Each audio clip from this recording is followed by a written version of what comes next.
Mavis is a diesel engine who works for the quarry company, shunting trucks and their sidings. She has 6 small wheels hidden by side plates just like Toby's. Mavis is young and full of her own ideas.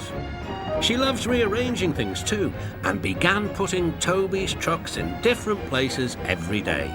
This made Toby cross. "Trucks," he grumbled, "should be where you want them, when you want them." "Fiddlesticks," said Mavis, and flounced away. At last, Toby lost patience. "I can't waste time playing hunt the trucks with you. Take them yourself." Mavis was pleased. Taking trucks made her feel important. At the station, Diesel oiled up to her. "Toby's an old fusspot," she complained. Diesel sensed trouble and was delighted. "Toby says only steam engines can manage trucks," continued Mavis. "How absurd. Depend upon it, Mavis. Anything steam engines can do, we diesels can do better." Diesel knew nothing about trucks, but Mavis didn't realise this. Toby's line crosses with the main road behind the station and for a short way follows a farm lane. Frosty weather makes the muddy lane rock hard and very slippery. Toby stops before reaching the lane.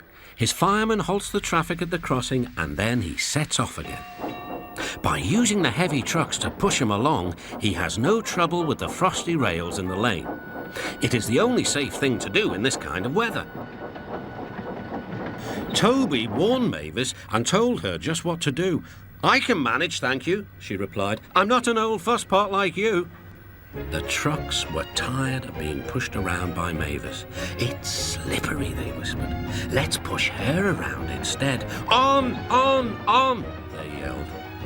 Mavis took no notice. Instead, she brought the trucks carefully down the lane and stopped at the level crossing. All traffic halted. "One in the headlamp for Fusspot Toby," chortled Mavis. But Mavis had stopped in the wrong place. Instead of taking Toby's advice, she had given the trucks the chance they wanted. Hold back, they cried. "Grrr, up," ordered Mavis. The trucks just laughed and her wheels spun helplessly.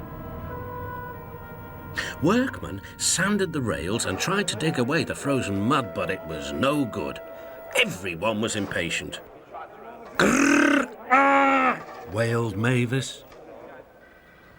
Toby was in the yard when he heard the news. "I warned her," he fumed. "She's young yet," soothed his driver, "and she can manage her trucks herself," interrupted Toby. "They're your trucks, really," his driver replied. "Mavis is supposed to stay at the quarry if the Fat Controller finds out." Yes," said Toby thoughtfully. He and his driver agreed that it would be best to help Mavis after all. An angry farmer was telling Mavis just what she could do with her train. "Having trouble, Mavis?" chortled Toby. "I am surprised." "Gosh," said Mavis. With much puffing and wheel slip, Toby pushed Mavis and the trucks back.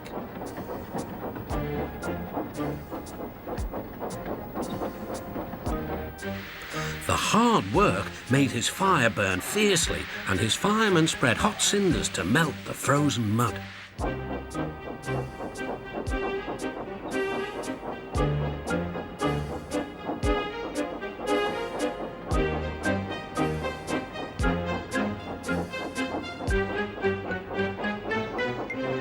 At last they had finished. "Goodbye," called Toby. "You'll manage now, I expect." Mavis didn't answer. She took the trucks to the sheds and scuttled home to the quarry as quickly as she could.